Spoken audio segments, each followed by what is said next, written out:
ഈശോമിശിഹായ്ക്ക് സ്തുതിയായിരിക്കട്ടെ. വിശുദ്ധ മത്തായിയുടെ സുവിശേഷം 12-ാമത്തെ അധ്യായം 15 മുതൽ 21 വരെയുള്ള തിരുവചന ഭാഗം. യേശുദമ്പുരാൻ തൻ്റെ വചനപ്രഘോഷണ ദൗത്യവുമായി മുന്നോട്ട് പോകുമ്പോൾ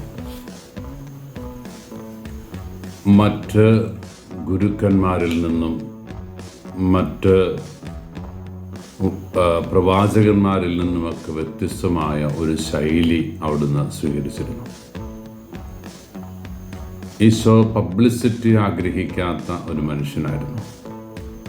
അതുകൊണ്ട് തന്നെ അവൻ രോഗസൗഖ്യം നേടുത്തിയതും അത്ഭുതങ്ങളും അടയാളങ്ങളും പ്രവർത്തിച്ചതുമൊന്നും ആരും അറിയരുത് എന്ന് അവിടുന്ന് അത്ഭുതങ്ങൾ കൊടുത്ത പലരോടും ആവശ്യപ്പെട്ടിട്ടുണ്ട്.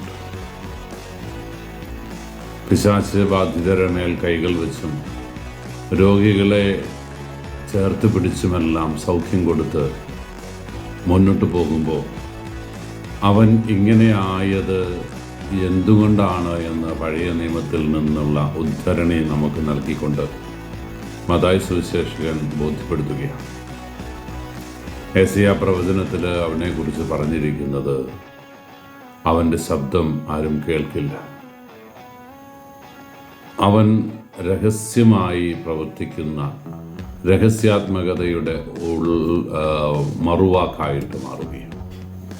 അവൻ്റെ ജീവിത ശൈലിയും അവൻ്റെ പ്രവർത്തനവും അതാണ്.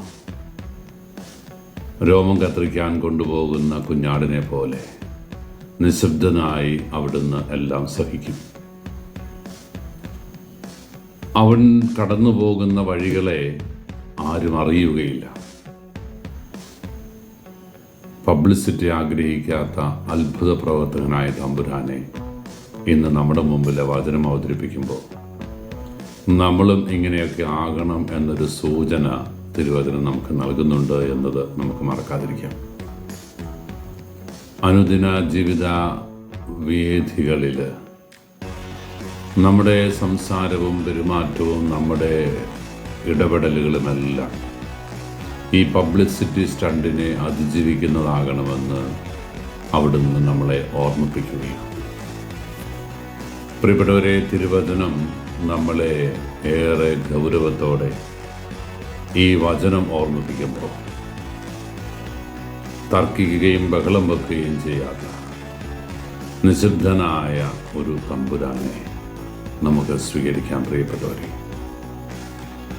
കോലാഹലങ്ങളും ബഹളങ്ങളുമൊക്കെ മാറ്റിവെച്ച് സ്വസ്ഥതയിലേക്ക് പിൻവാങ്ങുന്ന, അധികാരങ്ങളും അവകാശങ്ങളും പിടിച്ചു പറ്റാൻ വേണ്ടിയിട്ട്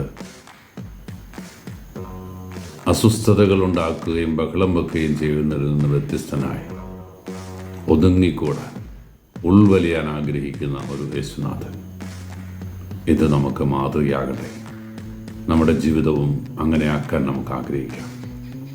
മറ്റുള്ളവരുടെ കയ്യടി നേടാനും മറ്റുള്ളവരെ കൊണ്ട് ജൈവിളിപ്പിക്കാനുമുള്ള ആഗ്രഹമൊക്കെ അത് നമ്മിൽ നിന്ന് മാറ്റിവെച്ച് ഞാൻ ചെയ്യുന്ന നല്ല കാര്യങ്ങൾ, മത്തായി സുവിശേഷം 5-ാം അധ്യായത്തിൽ പറയുന്നുണ്ടല്ലോ, വലത് കൈ ചെയ്യുന്നത് എന്തെന്ന് ഇടത് കൈ അറിയാതിരിക്കട്ടെ.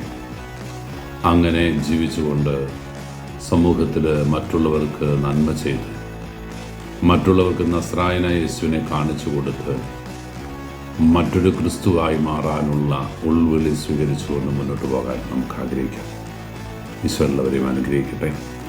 കർത്താവ് മിശിഹായുടെ കൃപയും പിതാവായ ദൈവത്തിൻ്റെ സ്നേഹവും പരിശുദ്ധാത്മാവിൻ്റെ സഹവാസവും നാം എല്ലാവരും കൂടി ഉണ്ടായിരിക്കട്ടെ, ഇപ്പോഴും എപ്പോഴും എന്നേക്കും. ആമേൻ.